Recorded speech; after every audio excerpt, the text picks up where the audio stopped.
नमस्कार, news India Bihar में आपका स्वागत है। मैं स्नेहल। बता दें कि दरभंगा में नरेंद्र मोदी के 71वें जन्मदिवस पर चलाए जा रहे 20 दिवसीय सेवा और समर्पण अभियान के तहत 2 अक्टूबर को भव्य तिरंगा यात्रा निकाला गया। बिहार के पूर्व उप मुख्यमंत्री एवं राज्यसभा सांसद सुशील कुमार मोदी के नेतृत्व में तिरंगा यात्रा कर्पूरी चौक से निकलकर शहर के विभिन्न चौक चौराहे पर लहेरिया सराय टावर तक पहुंचा, जहां उन्होंने महात्मा गांधी की तस्वीर पर माला अर्पण कर श्रद्धा सुमन अर्पित की। इस दौरान कार्यकर्ताओं ने भारत माता की जय के साथ जूझिए नरेंद्र मोदी का नारा लगा रहे थे। सुशील कुमार मोदी ने कहा कि प्रधानमंत्री मोदी जी ने नए घोषणा के तहत 5 वर्षों में शहरों को किया जाएगा कचरा मुक्त। कहा कि स्वच्छ भारत मिशन शहरी 2 योजना के तहत 4,30,000 करोड़ की राशि से शहरों को किया जाएगा कचरा मुक्त। साथ ही उन्होंने Darbhanga medical college and hospital के ऑडिटोरियम में गांधी जयंती के अवसर पर महात्मा गांधी के जीवन पर प्रकाश डालते हुए कहा कि आज सभी लोग शपथ लें कि महात्मा गांधी के बताए रास्ते पर चलें। और उन्होंने कल्याणकारी योजनाओं पर भी चर्चा करते हुए नरेंद्र मोदी के उनके आगमन से भाजपा कार्यकर्ताओं में खुशी की लहर थी। इस तिरंगा यात्रा में दरभंगा के सांसद गोपाल जी ठाकुर, शहरी विधानसभा के भाजपा विधायक संजय सरावगी, केवटी विधानसभा के भाजपा विधायक डॉक्टर मुरारी मोहन झा, भाजपा जिला अध्यक्ष जीवत सहनी सहित जिले के सभी जनप्रतिनिधि व जिला भाजपा के सभी पदाधिकारी उपस्थित थे। देखें। निश्चित रूप से अब मिथिला का खास करके बाढ़ से स्थायी निदान कैसे हो, इस पर आप वहाँ आवाज बुलंद, बहुत बड़ा समस्या है। इसके स्थायी समाधान के लिए केंद्र सरकार वेंटिलेटर की कोई कमी नहीं है। किसी को नहीं मालूम था कि ऑक्सीजन की कितनी बड़ी आवश्यकता पड़ेगी। आप देखिए जगह जगह ऑक्सीजन के प्लांट के अवसर पर हम लोग यहाँ उपस्थित हैं, उनको नमन करने के लिए सब लोग यहाँ उपस्थित हैं।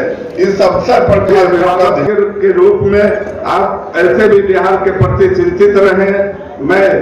मुझे पूर्ण विश्वास है, यहाँ के लोगों को भी विश्वास है कि आप अगर प्रयास करेंगे तो अस्थायी समाधान भी इसी सरकार के नेतृत्व में संभव। दूसरा है, दरभंगा जिला भी सब तरह से परिपूर्ण जिला है। इसीलिए लाल बहादुर शास्त्री अमर रहे। जय जवान, जय जवान, जय जवान। नरेंद्र मोदी जिंदाबाद। भारत माता की। बहुत बहुत धन्यवाद। आपने दरभंगा जिला के विषय जो भी समस्या था अपने नेता के बीच में रख दिया। अब मैं अपने नेता माननीय सुशील कुमार मोदी जी से मैं मंच के माध्यम से एक आग्रह करना चाहूंगा। महोदय, बिहार का एक अशोक पेपर मिल हायाघाट प्रधान साहब है जो बरसों से बंद है।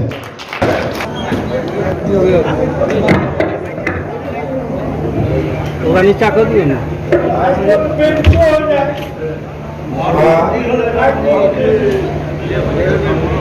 चिंता नहीं करेगा गोपाल जी ठाकुर है।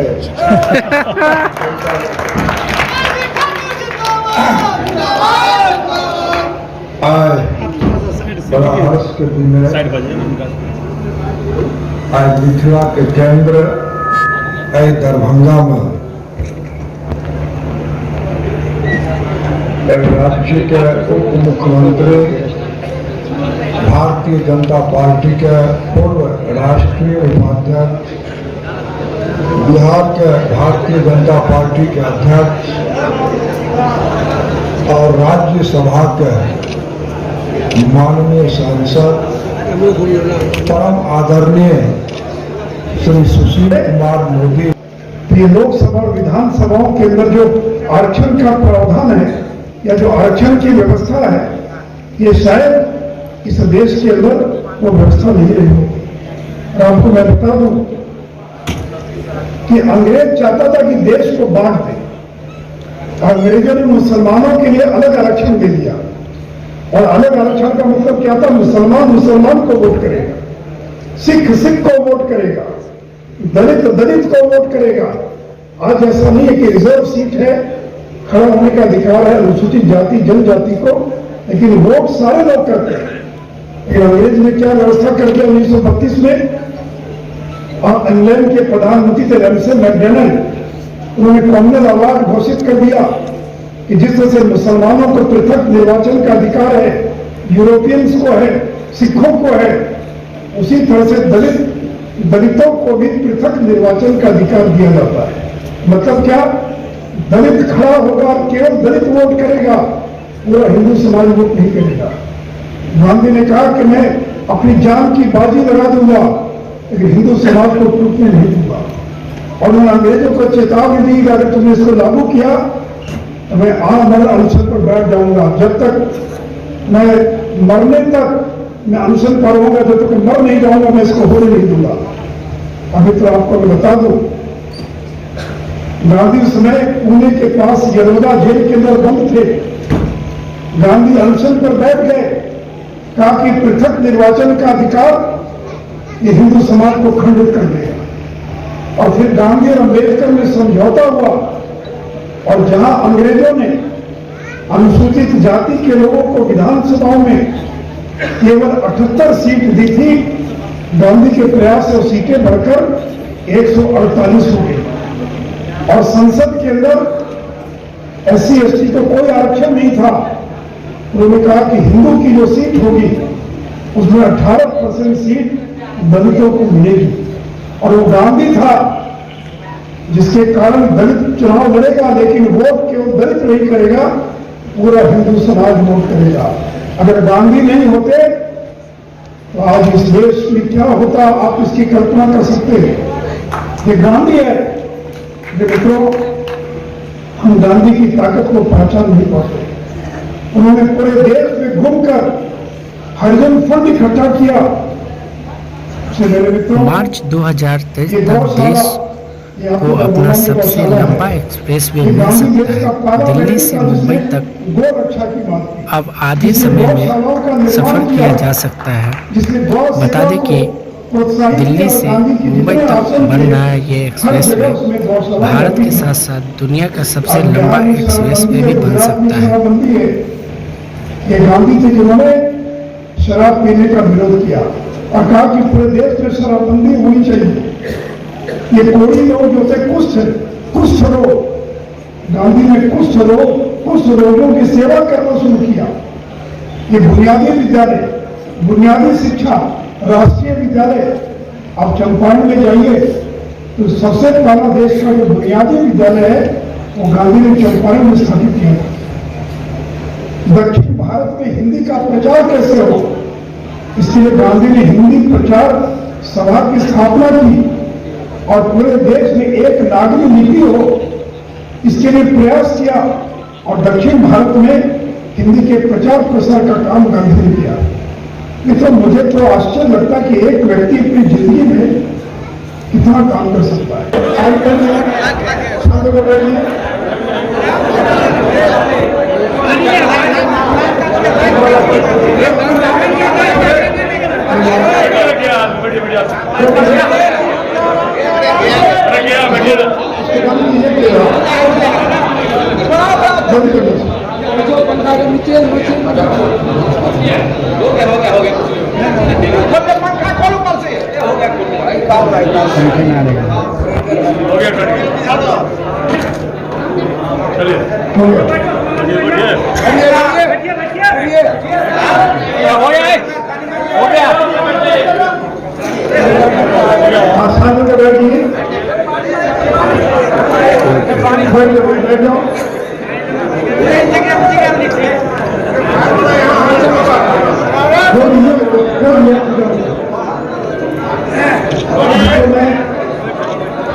चर्चा कर रहा था